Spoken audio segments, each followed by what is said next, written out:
امیر المومنین مقام مناجات میں مالک کی بارگاہ میں یہ گزارش کرتے ہیں، الہی کفا بی عزا ان اکون لکا عبدا و کفا بی فخرا ان تکون لی ربا، پروردگار میری عزت کے لیے کافی ہے کہ میں تیرا عبد ہوں۔ عبدیت، امیر المومنین فرماتے ہیں میری عزت کے لیے، میرے کمال کے لیے، میرے شرف کے لیے یہ کافی ہے کہ میں تیرا بندہ ہوں۔ وَكَفَى بِي فَخْرًا أَن تَكُونَ لِي رَبًّا، اور میرے فخر کے لیے کافی ہے کہ تو میرا رب ہے۔ لہذا عزیزو اس بندگی کو پہچانے، خدا یہ بندے بن کے رہیں، دنیا کے بندے نہیں، نفس کے بندے نہیں، کرسی کے بندے نہیں، دولت کے بندے نہیں، خواہشات کے بندے نہیں، بلکہ عبد خدا بنے، مالک کے بندے، جس نے ہم کو اس کائنات میں بھیجا ہے اور جو ہم کو رزق دے رہا ہے، جو ہم کو روزی دے رہا ہے، اور جس کی بارگاہ سے ہم آئے ہیں اور اسی کی بارگاہ میں پلٹ کر جانے والے ہیں۔ انا للہ وَإِنَّا إِلَيْهِ رَاجِعُونَ، بے شک ہم اللہ کے لیے ہیں اور اسی کی بارگاہ میں پلٹ کر جانے والے ہیں۔ لہذا عزیزو خدا مقصد حیات ہے، اللہ تک پہنچنا یہ غرض خلقت ہے، لیکن اللہ تک پہنچنے کا واحد راستہ علی ابن ابی طالب علیہ السلام کی ذات بابرکت ہے۔ اللہم صلی علی محمد۔ بندگی حاصل کیسے ہوگی، یہ عبدیت حاصل کیسے ہوگی، بندے بنیں گے کیسے، یعنی خدا تک پہنچیں گے کیسے؟ عزیزو خدا تک پہنچنے کے لیے واحد اور واحد راستہ ہے ولایت علی ابن ابی طالب علیہ السلام، اس کے علاوہ اور کوئی راستہ نہیں ہے۔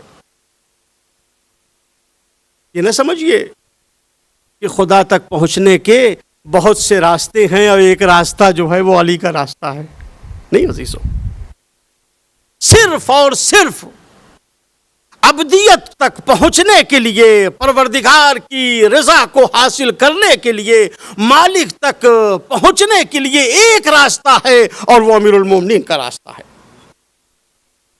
یہ میں نہیں کہہ رہا ہوں، یہ خود اس نے کہا ہے جو اللہ کا پیغام لے کر آیا ہے، رسول اللہ نے فرمایا ہے، روایت ہے، اصحاب بیٹھے ہوئے ہیں اور سرکار دو عالم ختمی مرتبت حضرت محمد مصطفیٰ صلی اللہ علیہ وآلہ وسلم اصحاب کے سامنے آپ نے اپنی چھڑی سے کچھ منحنی کج خطوط جو ہے وہ زمین پر کھینچے۔ آپ کے ہاتھ میں چھڑی ہے اور آپ اصحاب کے سامنے زمین کے اوپر اس چھڑی سے کچھ ٹیڑھے کج خطوط جو ہے وہ آپ نے کھینچے۔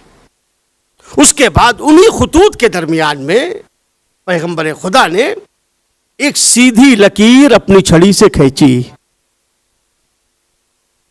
ایک سیدھی لکیر کھینچی۔ اس کے بعد اصحاب سے فرمایا کہ صراط مستقیم جو ہے وہ صرف ایک ہوتا ہے۔ ان مختلف لکیروں کے درمیان میں جو ٹیڑھی لکیریں تھیں ان میں ایک سیدھی لکیر کھینچنے کے بعد فرمایا کہ صراط مستقیم جو ہے وہ ایک ہوتا ہے اور وہ صراط مستقیم ہوا علی ابن ابی طالب۔ اللہم صلی علی محمد۔